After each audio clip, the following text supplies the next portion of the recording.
Friends नमस्कार जय जगन्नाथ मु कुमार देव मो ब्लॉग चैनल को आप समस्त को स्वागत करुच्ची। तो फ्रेंड्स मुझे आसी पहुँच जाइए बलंडार जगन्नाथ मंदिर में। यही मंदिर तालचेर टाउन रू 12 किलोमीटर दूरतार पड़ुଛି। तो फ्रेंड्स ये भितर जाकि भगवान को दर्शन करवा आ मंदिर चतुर्पाश बुलिक सब देखा।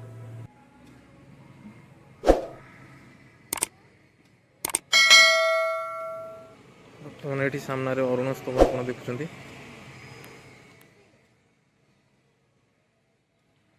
संध्या समय होती बर्तमान लोक बेसी ना सूर्य अस्त होगा बसले।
यही मंदिर अविकल पुरी श्री जगन्नाथ मंदिर पर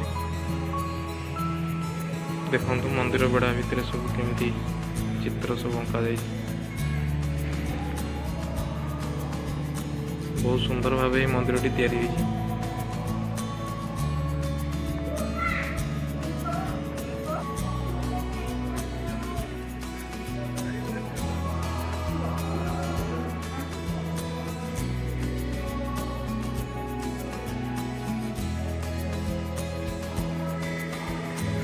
मंदिर चतुर्पार्श्व अलग देवदेवी मंदिर स्थापन होती।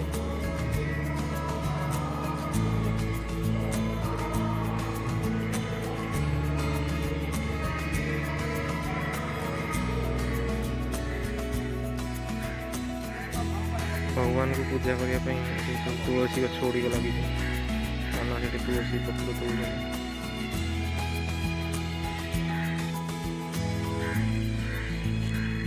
चलते सीढ़ी उठी ऊपर को जावा।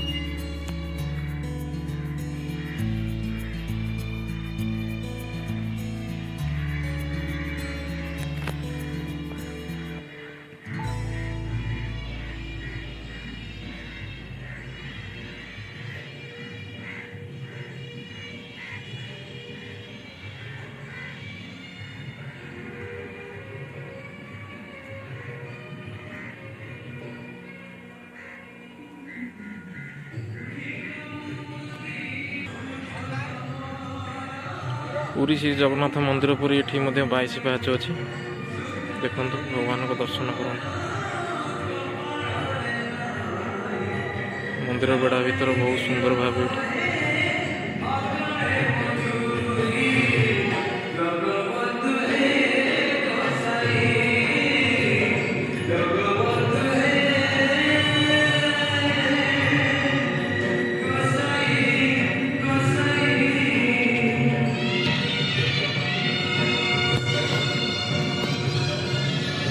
भगवान दर्शन कर सौभाग्य लाभ कर।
चलते ए आग को जा देखा सब मंदिर चतुर्पार्श्व सब कौन सब अच्छी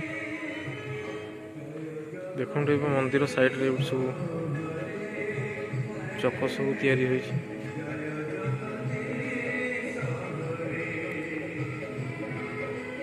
बहुत ऊंचा मंदिर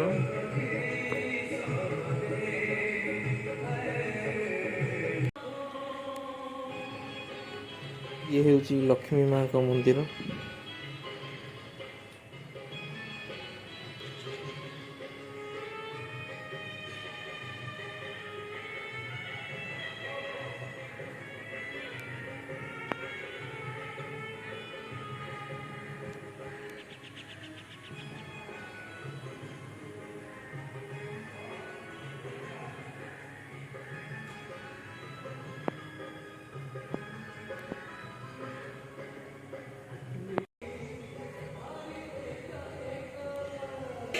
मंदिर चतुर्पार्श्व आहरी देवादेवी मंदिर सब ये अच्छी सामने जो जगह गुड़िक देखुं से सब भितर सब चाष कर चलते भितर देखिए कौन सब गुड़िक तो सब गेंडु फूल गछ सब लगी बहुत बड़ एरिया लगी सेपटे सब अलग गछ सब लगी सेपटे जाए देखिए कौन कौन सब लगी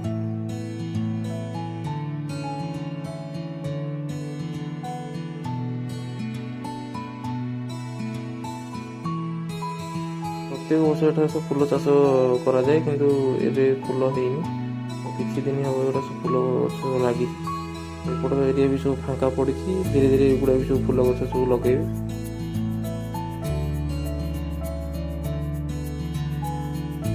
बहुत बड़ एरिया ये मंदिर ट्रस्ट अच्छे मंदिर टी दूर देखने बहुत सुंदर लगुच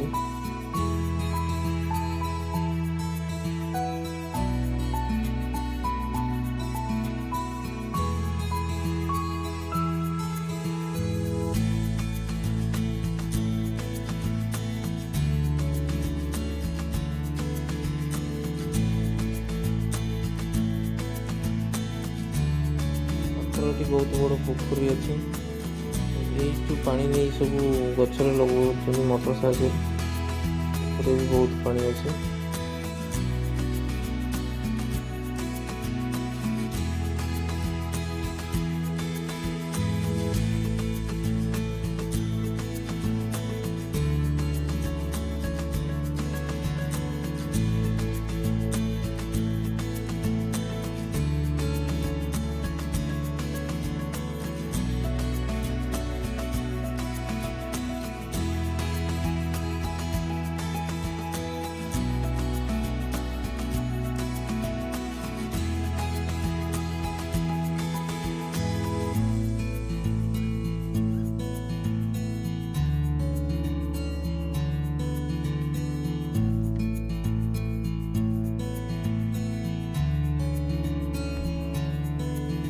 तो फ्रेंड्स आपन को ये वीडियोटी किपरि लागला कमेंट माध्यम रे जणाइबे जदि आपन मो चैनल रे प्रथम करी विजिट करछन्ते चैनल को सब्सक्राइब करंतु साइड थे बेल आइकन दबांतु ए द्वारा आपन प्रत्येक वीडियो रो नोटिफिकेशन पाइ परिबे।